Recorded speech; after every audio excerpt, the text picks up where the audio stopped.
Kevin, welcome to Climate Action Live. Thank you for having me.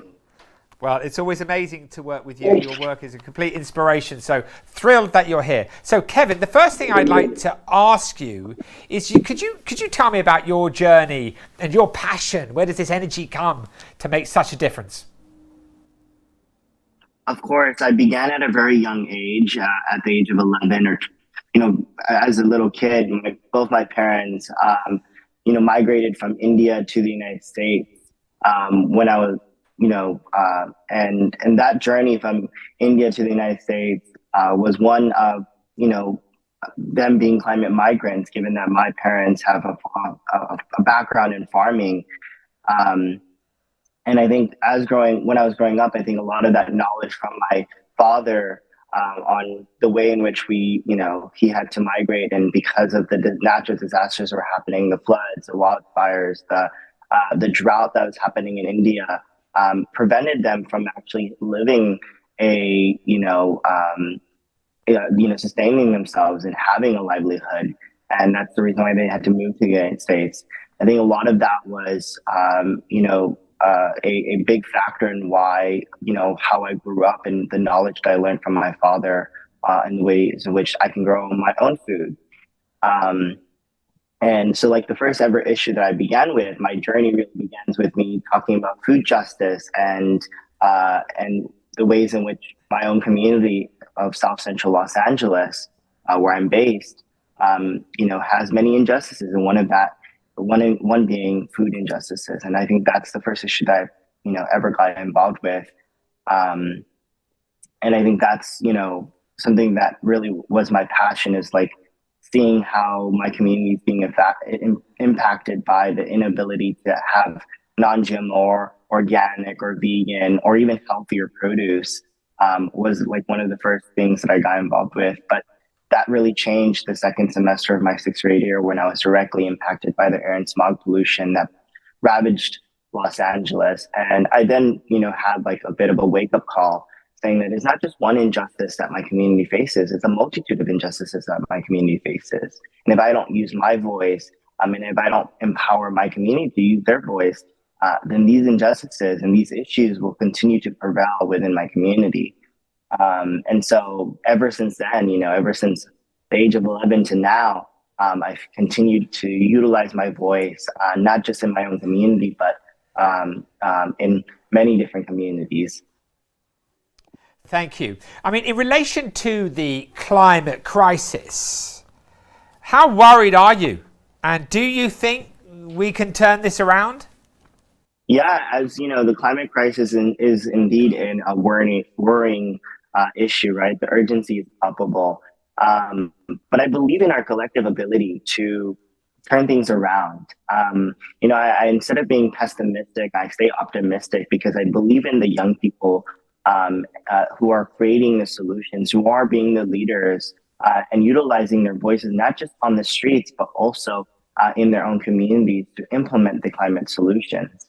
And I think that's something that, I heavily believe in, is that we can definitely, while the urgency is definitely palpable and we can feel the effects already, I do believe that there is hope.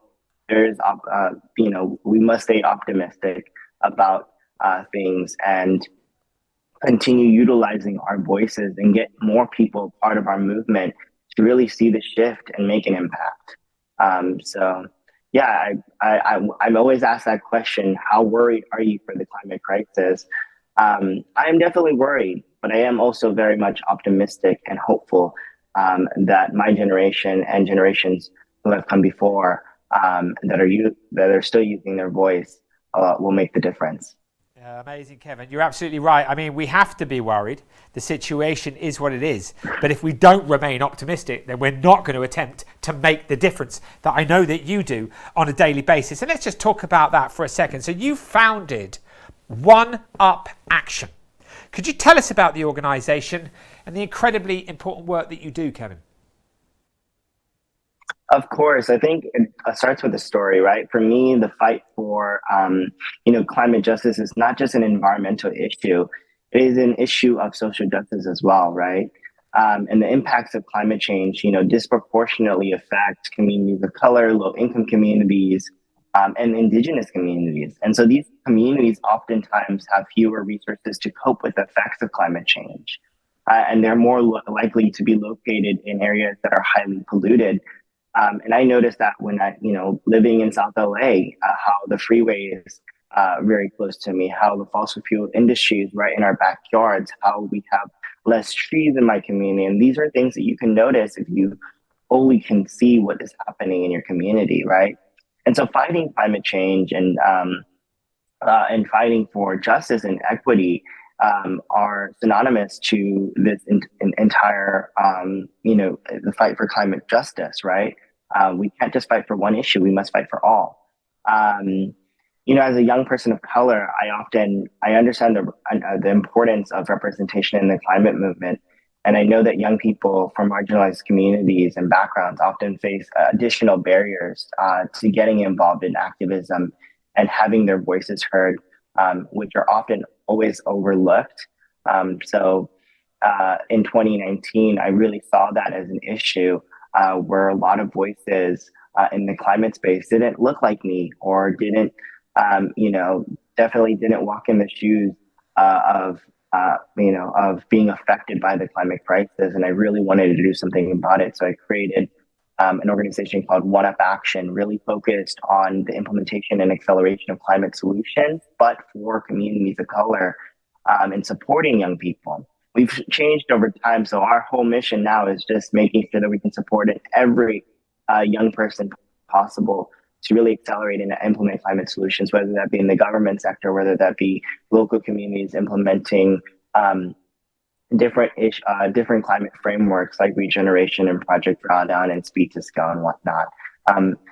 One Up Action is really meant to, supporting young people who oftentimes are never resourced. And so resourcing them with the tools and agency to really act on the climate crisis and implement the solutions. And using that as a case study as well for broader impact. Thank you for that. So what advice would you give to a young person who's wanting to become a climate activist? Yeah, my one advice that I would give for a young person that's wanting to get involved in climate activism, and Isaiah said it best, is get involved with education. It starts with education. Understand the science behind climate change and the socioeconomic aspects of it. And then find ways to get involved. There are many ways you can get involved in your local community. There's organizations that are out there starting your own initiative. If there is a gap within the movement, there is always something to do. But the most important thing that I would say, and one aspect of that is often overlooked, is the power of our voices. Our voices are the most powerful tool in our arsenal. So utilize your voice to make a change, to make a difference. And that's what I would say to a young person.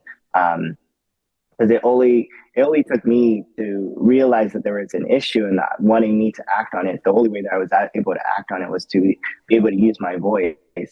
I would say use your voice, get involved, go the education route, educate yourself on the climate crisis, and just continue using your voice. Kevin, I'm going to ask you, but I want to ask you something before. But in a moment, I want to ask you about, in terms of your lifetime here. We have this short period of time to be able to make a contribution. I'm going to ask you in a minute about, what does that contribution look like? If you could achieve, one thing in this area, because we can only do as much as we can do, for peace, for myself with Peace One Day, it's about the institutionalization of Peace Day, the 21st of September. So I'm going to come back to that question to you to finish. But before we get to that, I just wanted to talk to you about if we want to support you and find out more about One Up Action. Could you tell me where we go? Tell me about your website and your social media. Of course, if you want to support One Up Action, you guys can head to oneupaction.org or visit all of our social media platforms. It's literally One Up Action, and we have many social media platforms throughout, Twitter, Instagram. So visit there. We also very much welcome and appreciate donations to support the work that we are doing. But it's equally important to share sharing our message and getting involved and really, supporting these young individuals who are really creating the change and implementing the solutions that we need. Well, Kevin's doing extraordinary work, and please go to One Up Action and find out more about his amazing work and do what you can to support and look at the ways in which you can become involved as well. So you've already many ways, you have a legacy, you're making the contribution inspired by that incredible journey that you and your parents took many years ago. I mean, if you sort of look at your life, what would be the one thing, Kevin, that you would really like to achieve, whilst you have time here? Yeah, I think, as a young person, and I've only been involved in activism for a decade, and I feel like I've given, from a very young age, at the age of 11, and understanding, how my parents were climate migrants, to me getting involved directly because I saw an issue, then me directly getting affected by the climate crisis. I think over time, that one wish of having young voices included and making sure that they're at the decision-making tables has already been fulfilled, at least here in my local community, because I was able to start the first ever in the world and even in the nation, a youth climate commission. And I'm now a youth commissioner. So that mission is my next mission is to make sure that we get more youth climate commissions, not only across this nation in the United States, but also around the world, to make sure that young people's voices and solutions and ideas are not only heard, but also implemented. And so I think that's one of my next steps to really, if I can have one thing that I would want, is to make sure that young voices, their solutions, their ideas, their knowledge and expertise are included in government. Well, that sounds like quite a journey, and we obviously wish you, the very best with that. Can I ask you, before you go, can you tell me who's been your inspiration? If you think back, or is it somebody that you've read, something that you've watched? Who's been your real inspiration to have the kind of courage that you have? Well, I have many people who have been in my inspiration. My parents, for example, they are the reason why I am who I am, and utilizing activism as a tool. But I would also say there are many that have inspired me, like Vandana Shiva. Really, I was able to do an interview with her as one of my climate heroes, and she's inspired me. Ron Finley has inspired me, from South LA. Naomi Klein, Bill McKibben, all of many people have inspired me to continue this work. And as you have seen, I mentioned a lot of people who have been doing activism for such a long time. And one of the core messages that I use is intergenerational, dialogue and mentorship, and really making sure that there is this next generation that is able to be supported by those who have been in the movement for such a long time. And that is something so important, is to make sure that this intergenerational mentorship and allyship is continuing. And as Naomi Klein said, it only takes one to start the wildfire. One to start the spark, but then we all are the wildfire. And it started with these individuals being the spark, and then we are all the wildfires. And I think that is so beautiful in the message of that we all have the ability to make change. We all have the ability to create an impact. We all have the ability to use our voices, and be inspired by those who have come before us, and continue the work that is quite important. I look forward to continuing this work while also hopefully passing the baton to the next generation. And getting justice for them and for my generation as well, and those who are still here with us.